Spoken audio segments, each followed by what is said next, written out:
क्या विनोद जी वाकई कांग्रेस को या विपक्ष को कर्नाटक की कांग्रेस की इस जीत में वो मॉडल दिखाई दे रहा है जिससे बीजेपी को हराया जा सकता है स्टेट में या फिर सेंटर में? अंग्रेजी में कहावत है, missing the wood for the trees.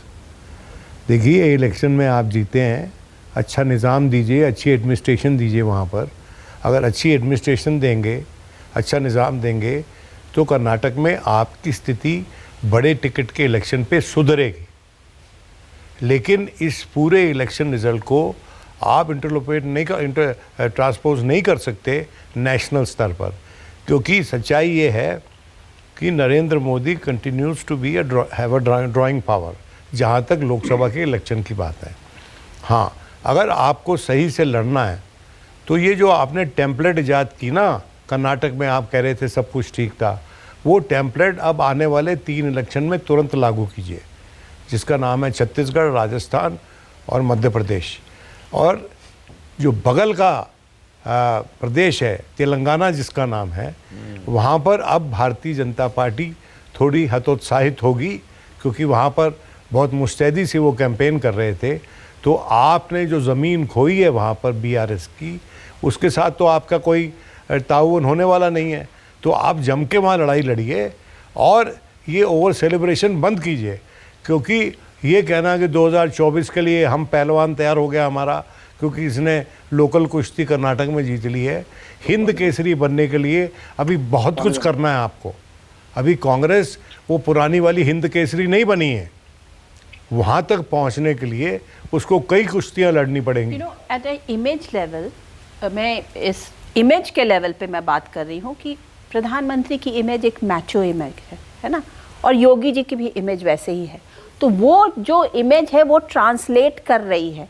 Even for that matter, थोड़ा बहुत जिस भी स्टेट में लीडरशिप बीजेपी की अच्छा कर रही है, वहाँ पे एक थोड़ा सा वो इमेज है जिसको कह सकते हैं ना कि वो अबव द रेस्ट इमेज है, कि वो थोड़ी मैचो है, थोड़ा काम करने में उनको 100% काम करना है, उनको लगे भिड़े रहना।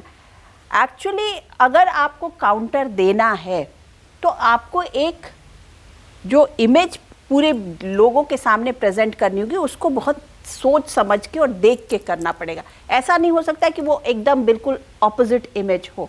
ये आपको मतलब राहुल गांधी की मोहब्बत की दुकान आप कह रही हैं, वो नहीं चलने वाला। वो मुझे नहीं लगता है कि वो चलने वाला, क्योंकि देश इतना बड़ा और उसके डिमांड्स अलग अलग हैं, और उसमें एक बिल्कुल लगे भिड़े रहने वाले लोग दिखने चाहिए।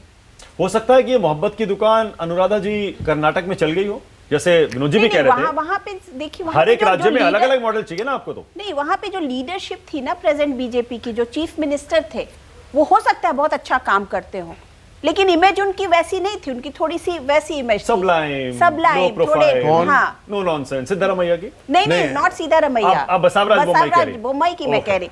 तो वो काम भी करते होंगे जब होंगे तो, बट लेकिन वो उस तरीके से उनकी इमेज नहीं बन पाई। देखिए वहां पर और जो कि योगी जी की इमेज है वो ट्रांसलेट करती है। अनुराधा, एक बात और देखिए, 2-3 इंटरव्यूज शलभ मणि जी सुनिए जरा, ये जो सिद्धारमैया साहब, जो येदुरप्पा साहब ने दिए, जिसमें उन्होंने कहा कि I don't believe in love जिहाद एंड हिजाब एंड लव जिहाद काइंड ऑफ स्लोगन्स, उसके 2-3 इंटरव्यू उन्होंने दिए।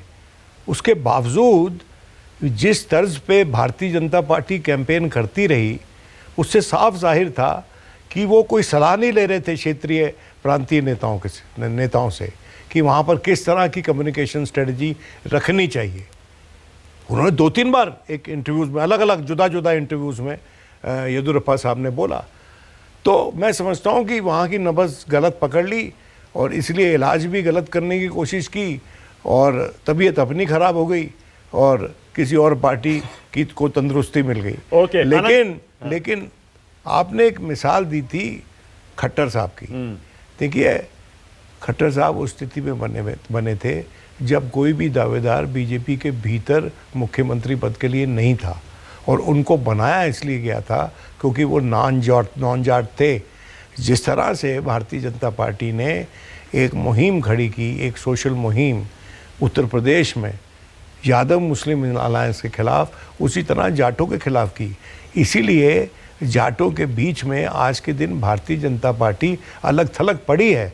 उसी के चलते आप देखते हैं कि सतपाल मलिक जैसे लोग या फिर टकैत जैसे लोग मुस्तैदी से विरोध करते हैं भारतीय जनता पार्टी का।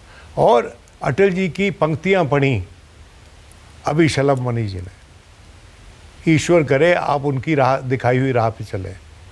वो इतने अच्छे वक्ता थे कि जो उनसे एग्री भी नहीं करता था वो उसको सुनने का मन करता था।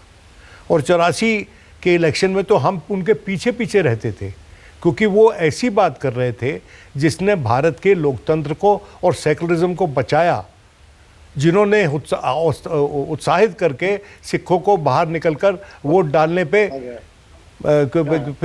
इनकरेज किया, और जिसके चलते उन्होंने सेकुलर कैरेक्टर बचाया हमारे हिंदुस्तान के लोकतंत्र का। भैया अपने शीर्ष नेतृत्व को आप कहिए कि उन जैसी बात करा करें।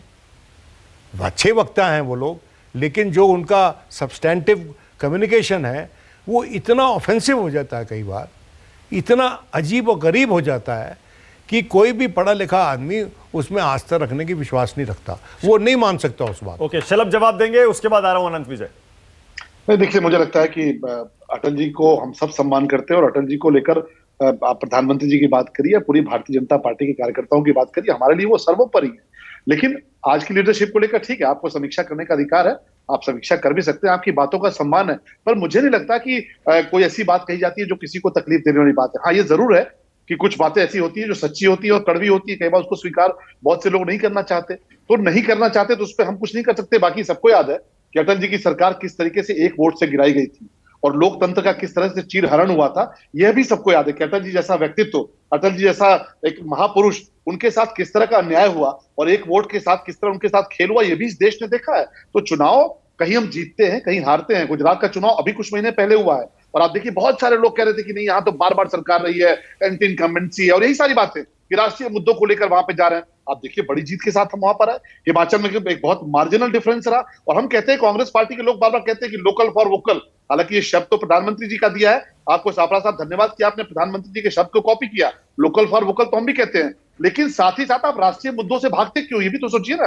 कि धारा 370 के मुद्दे पर आप क्यों भागते हैं, क्यों नहीं बात करना चाहते, क्यों? क्योंकि आपकी जो लीडरशिप है वो धारा 370 के मसले पर वही भाषा बोलती है जो पाकिस्तान के लोग बोलते हैं, जो इमरान खान बोलते हैं। आप ट्रिपल तलाक पर वही भाषा बोलते हैं जो कठमुल्ले बोलते हैं, जो चरमपंथी बोलते हैं।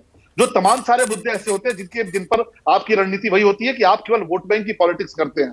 तो ठीक है, हमारे लिए कर्नाटक का चुनाव एक समीक्षा का विषय हो सकता है, लेकिन हम 0.4% पीछे रहे हैं। हम इसकी समीक्षा करेंगे कि हम 10% आगे क्यों नहीं बढ़े, लेकिन हमारे खिलाफ जो रिवर्स पे पोलराइजेशन किया गया, एक तरह का ध्रुवीकरण किया गया मुसलमान आरक्षण के नाम पर, बजरंग दल के नाम पर, उसका भी कहीं ना कहीं कांग्रेस पार्टी को फायदा मिला है। लेकिन ठीक है, 2012 में समाजवादी पार्टी ने हमें हराया था, 220 सीटें मानव भाई लेकर आई थी समाजवादी पार्टी, और ठीक 2 साल बाद चुनाव हुए लोकसभा के, तो 2024 में भारतीय जनता पार्टी 73 सीटें लेकर आई, और समाजवादी पार्टी जिसको 220 सीटें असेंबली में हासिल थी, वो एक इनोवा पार्टी में तब्दील हो गई। केवल 5 MP उनके जीत पाए थे। आप इंतजार करिए, ठीक है, कर्नाटक का चुनाव हारे हैं, 2024 में कर्नाटक की जनता और देश की जनता किसके साथ खड़ी है, ये स्पष्ट हो जाएगा। ओके।